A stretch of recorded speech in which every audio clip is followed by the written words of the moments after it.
ഒരു സൺഡേ ആണ് കേട്ടോ. അപ്പോൾ നമുക്കൊരു സ്ഥലം വരെ ഇന്ന് പോകണം. അതിവിടെയാന്ന് അച്ചുകുട്ടൻ പറയും. രാവിലെ ഞാൻ അബദ്ധത്തിലൊന്ന് പറഞ്ഞു നമുക്ക് വൈകുന്നേരം പാർക്കിൽ പോകാം.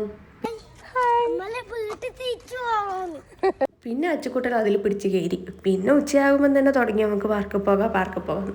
അപ്പോൾ ചേട്ടൻ കളിക്കാൻ പോയിരുന്നു. അപ്പോൾ ചേട്ടനോട് നമ്മൾ പറയുകയും ചെയ്തിരുന്നു പാർക്കിൽ പോകണം, ഇത് 4 മണിയാകുമ്പോൾ പോകുന്നു. പക്ഷേ ചേട്ടൻ കളിക്കാൻ പോയിട്ട് പിന്നെ ആ വഴിക്ക് കണ്ടില്ല. അപ്പോൾ ചേട്ടൻ നമ്മളൊരു 5 മണി വരെ നമ്മൾ കാത്തു നിന്നു.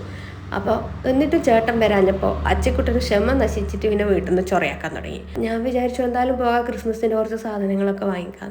അപ്പോൾ നമ്മൾ പോയത് കണ്ണൂർ എസ് എൻ പാർക്കിലുള്ള എസ് എൻ പാർക്ക് തന്നെയാട്ടോ പോയത്. എസ് എൻ പാർക്ക് എന്ന് അവിടെ സ്ഥലത്തിന് പേരും പറയും. അവിടെ തന്നെയാണ് കേട്ടോ ഈ പാർക്കുള്ളത് കൊണ്ട് ആ പേര് വന്നത്. അപ്പോൾ ഇങ്ങനെ കുറച്ച് മണ്ടത്തരങ്ങൾ എൻ്റെ വായിന്ന് പ്രതീക്ഷിക്കാട്ടോ. അപ്പോൾ അവിടെ നിന്ന് അച്ചുകുട്ടന് ഒരു ഫ്രണ്ടിനെ കിട്ടി കേട്ടോ. ഫ്രണ്ട് പക്ഷേ ആദ്യം ഉപദ്രവിക്കാനോ തുടങ്ങിയത്. അപ്പോൾ ഇവന് പേടിയായിട്ട് ഇവൻ എൻ്റെ എടുക്കാമെന്ന് പറഞ്ഞു. കാരണം ഇവൻ ഒരു ഗുണ്ടയാണ്. അപ്പോൾ ഇവനും മേലെ ഒരു ഗുണ്ട എന്ന് പറയുമ്പോൾ ഓനതൊരു പേടിയാണ്. അപ്പോൾ അവൻ വന്നിട്ട് പറഞ്ഞ് അമ്മ എന്നെ അടിക്കുന്നു എന്നൊക്കെ പറഞ്ഞു. അപ്പോൾ ഞാൻ അവന് കളിക്കാനായിരിക്കും മോനെ നോക്കുമ്പോൾ അവനെന്ന് പറയേണ്ട ആദ്യം ഒന്ന് അടിക്കുകയും ചെയ്തു. പിന്നെ അവർ ഭയങ്കര ഫ്രണ്ട്സായി. പിന്നെ അവൻ പോയി കഴിഞ്ഞപ്പോൾ ഇവൻ്റെ മൂടൊക്കെ ആകെ പോയി. പിന്നെ നമ്മളവിടെ മാക്സിമം ഊരുന്നേലും അവൻ ഊരി കളിക്കുന്നുള്ളൂ. പിന്നെ ഊഞ്ഞാലൊക്കെ ആടി. അതെല്ലാം കഴിഞ്ഞ് നമ്മൾ ഇറങ്ങാൻ നോക്കുമ്പോൾ അവിടെ ഒന്ന് മൊത്തം ചുറ്റി നടന്നു പോയി. എങ്ങനെയായതാണെന്നൊന്നും അറിയണ്ടേ. ഇനി ഈ പാർക്ക് കയറാൻ പൈസയൊന്നും വേണ്ട കേട്ടോ.